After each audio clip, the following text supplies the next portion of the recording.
Você está sintonizado na melhor estação 87.9. Toda a cidade está sintonizada. Muito boa tarde, ouvinte da 87,9, Rádio Coremas FM. A partir de exatamente, eu, Cícero Alves, entrevisto dois ilustres daqui da nossa cidade, o escritor Severino Faustino, que ele é filho natural de Coremas, mas que reside na capital do estado, João Pessoa, e hoje se encontra aqui presente, juntamente com Severino Lopes, do Correio, Preto Chico Jacó, ou melhor dizendo, popularmente, e também o diretor comercial da Rádio Coremas FM, Marcos Travasto. A partir desse exato momento, são 15 horas em pontos, vamos começar a entrevista conversando com o senhor Severino Faustino, ele que também, ou melhor, Pedro Severino Faustino, ele que é filho do saudoso, inesquecível Severino Faustino, todos já conhecem, quando aqui era conhecido como Severino da Padaria, né? E vamos perguntar ao nosso amigo escritor, ele que já tem um livro publicado, né?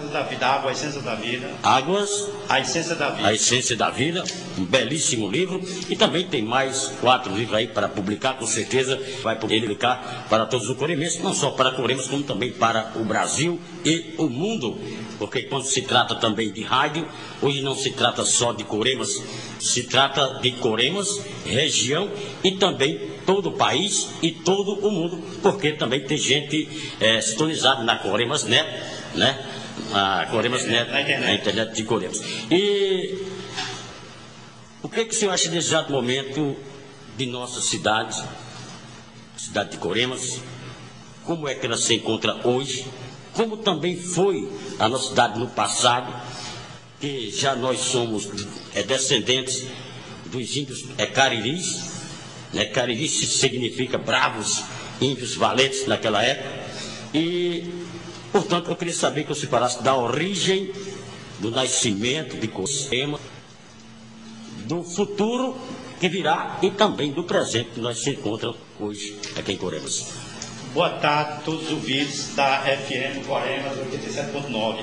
Essa emissora de difusão da verdade e da verdade do conhecimento que se estende para todo mundo através da internet, e aqui no Vale do Piancó principalmente, onde está encravado o nosso município, tão sofrido, apesar de termos um potencial enorme com esse açude, o maior açude do estado da Paraíba, que até a década de 60 a gente ostentava como o maior açude do Brasil. Depois da construção do açude de Oroz, a gente perdeu essa patente, mas hoje a gente encontra numa colocação ímpar dentro dos requisitos brasileiros, porque estamos numa posição geográfica equidistante entre o Nordeste Setentrional, ou seja, do São Francisco para as águas que vêm transpor do São Francisco para o nosso Nordeste Setentrional, e Coremas se posiciona geograficamente numa equidistância entre Pernambuco, Ceará e Rio Grande do Norte. Então a gente está numa situação privilegiada. A gente, voltando para a questão da nossa origem de Coremas, a partir da tribo dos índios cariris, dos índios cariris, que a gente, coremense, tem uma honra que existia aqui outrora, quando na construção do açude de Maria Mãe d'Água, no início da década de 30, quando veio a instalação da construção do açude de Coremas, precisamente iniciou essa obra em 37 e foi até 42 a barragem de Coremas. Depois veio a conclusão de Mãe d'Água em 57, e tem o sistema Coremas Mãe d'Água. Então quero falar um pouco a respeito da nossa ocupação aqui por conta do homem branco que veio, o sertanista que veio da Casa da Torre, abordado com todo o brilhantismo pelo senhor Francisco Teotônio de Souza no livro Piancó, Pequeno Grande Rio, que ele retrata a ocupação aqui todo o sertão nordestino setentrional, do Ceará até a Serra da Borborema, precisamente no Cariri paraibano, onde era ocupado pelos índios cariris. E a gente tem aqui a tribo Curema, a tribo Panatis, que é encravada na confluência do rio Aguiar com Piancó, lá na nossa origem, do Faustino, Andrade, Gregório, Soares, justamente do rio Nabá, onde está alojado o nosso sítio arqueológico dos índios Curema e Panatis.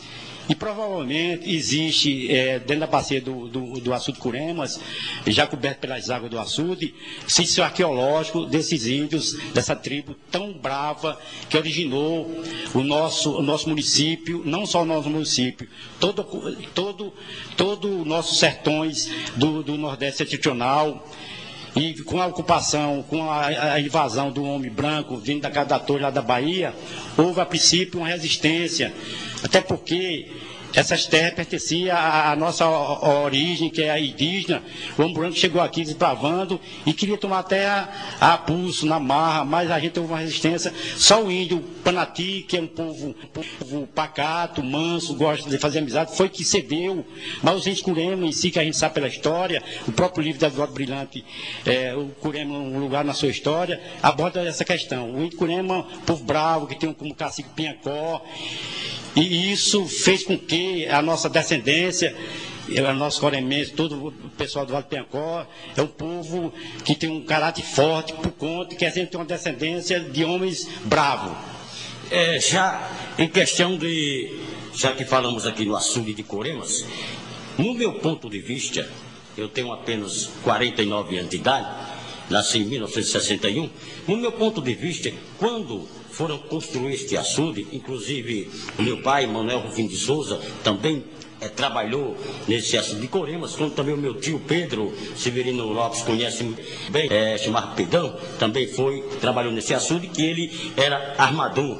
E eu queria saber, já a prioridade desse açude aqui em Curemas, naquela época do presidente, se não me engane, era Juscelino Kubitschek, isso? Não, me engane? Foi Getúlio Vargas. Getúlio Vargas, pronto, chegamos.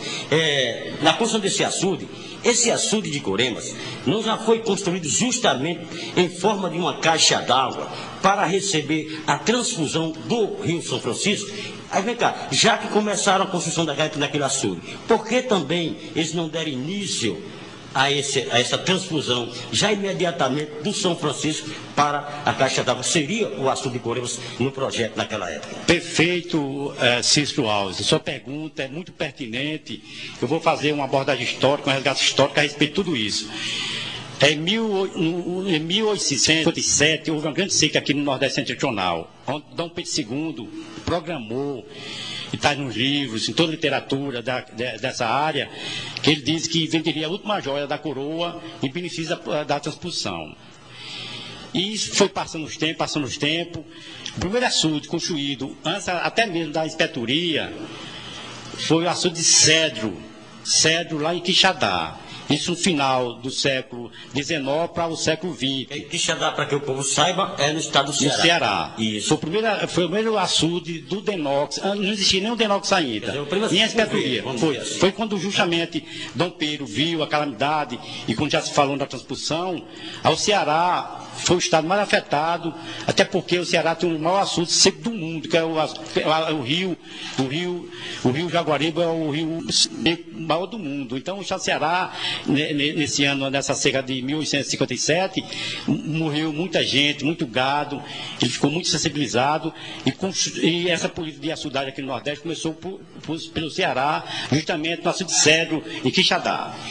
Daí por diante, a gente vai vendo, vem acompanhando na literatura, que teve dois brasileiros escritores que deu ênfase a essa questão dos sertões. Um deles foi Euclides da Cunha, no livro Os Sertões. E o paraibano Irineu Joffre falou que eles viam, principalmente no livro de Euclides da Cunha, Os Sertões, falavam sobre os buqueirões que existiam entre serras.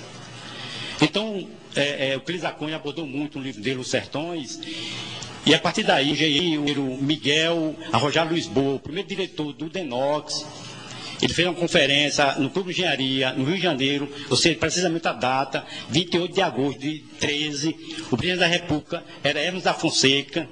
A partir daí, Hermes da Fonseca começou a construir os açudes no tempo da inspetoria. Logo após, com o presidente da República, já paraibano, aqui das pessoas, que se criou o DENOX. Então, a questão da transposição, fazendo a conexão com o Coremas. Coremas como uma grande caixa d'água. Quem puxou justamente a construção de Coremas foi justamente a transposição a partir de Dom Pedro. Porque viram no buqueirão de Coremas e Mãe d'Água, nesses dúvidas de Coremas, que construiria um grande sistema, exterior de Mãe d'Água, que tem capacidade para 1.358.000.000. E a partir daí, já no governo atual, no governo militar, já na Nova República, no governo Figueiredo ainda militar, nos idos de 83, 85, o ministro Mário Andreasa, ministro do interior na época, Mário Andreasa, ele tem intenção de fazer essa obra, a transposição, e o eixo principal era o eixo norte, e todo Vale Penhacó, caindo no assunto Coremas, que ia ser o grande manancial, a grande caixa d'água da transposição. Por interesse político, depois, no governo Ademar Franco, e veio agora no governo FHC, esse projeto foi modificado